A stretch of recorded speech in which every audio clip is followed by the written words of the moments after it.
Okay, here we go. Francis Cress Welsing, M.D. You are a Washington, D.C.-based psychiatrist, and you're author of the Cress, your middle name, we should say, Theory of Color, Confrontation, and Racism.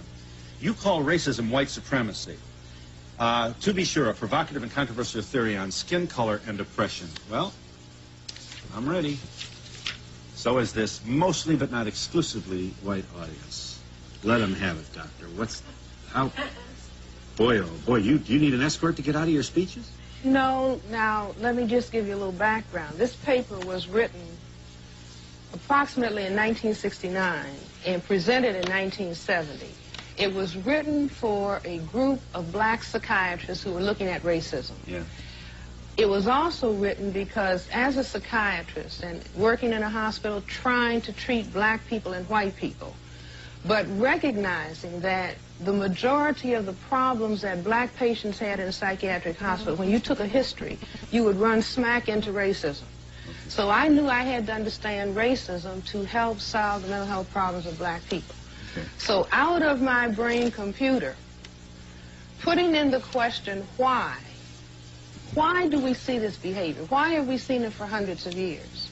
So I thought about these two things, basically two facts, that even though the white population says that people of color are minorities, that it is the white population that is the minority on the planet. That's the reality you're saying. That's the reality. Yeah. That in spite of the fact that black people, non-white people have heard over and over again, you're genetically inferior because you are non-white. That in reality, white skin is a genetic recessive status, not as said by Francis Welsing. You see, meaning that if you and I were to have a baby, the baby would have color, and you make the contribution and I don't. That white plus colored. Well, wait a minute. It's not Francis Welsing that is concerned about the disappearance of white. Ben Wattenberg just wrote a book, The Birth Dearth. There have been multiple articles in the newspaper talking about the decline of Western populations. Yeah, here's the Washington Post, just to name one. We are a depopulation bomb, the withering of the Western world. Here, incidentally, this was the percentage of the West's population in 1900, the turn of this century, about 30%. This is where we'll be less than 10% in the year 2075. Here's where we are about today, 15. So we're not having babies. So whites are not having babies, and there is the concern about white genetic annihilation. In other words, I look at, this is Dr. Martin Luther King's birthday holiday, and people will say, well, here's a man who talked about love. Yeah. Why was he killed? And I say that the deeper logic is, what if all black and white people and non-white people and white people love? What would happen to white people?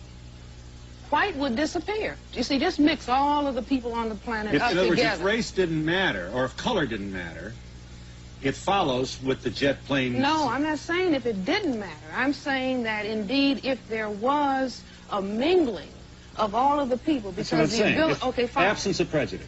The ability, no, wait, don't confuse what I'm saying. I'm saying that if we mixed all of the people presently on the planet, stirred them up, the white freckle-faced people would be gone. Genetic recessive status would disappear. And that if I did a survey and everybody didn't have to, face anybody, if I said how many people who are white want their children to be white, want their grandchildren to be white, want their great-grandchildren to be white, want their great-great-grandchildren to be white. And I've gone all over the country in England and asked this question. Yes. Everybody wants the children and the generations to remain white. Yes. If you do, then you have to do something to make sure that that happens. And I say that what the thing is that is done, and particularly in relationship to black non-whites, because we have the greatest genetic potential to cause white genetic annihilation. Because you're the blackest. Because we, right. The most color. Right. We have this ability to produce melanin pigment. We have more of it than anybody else.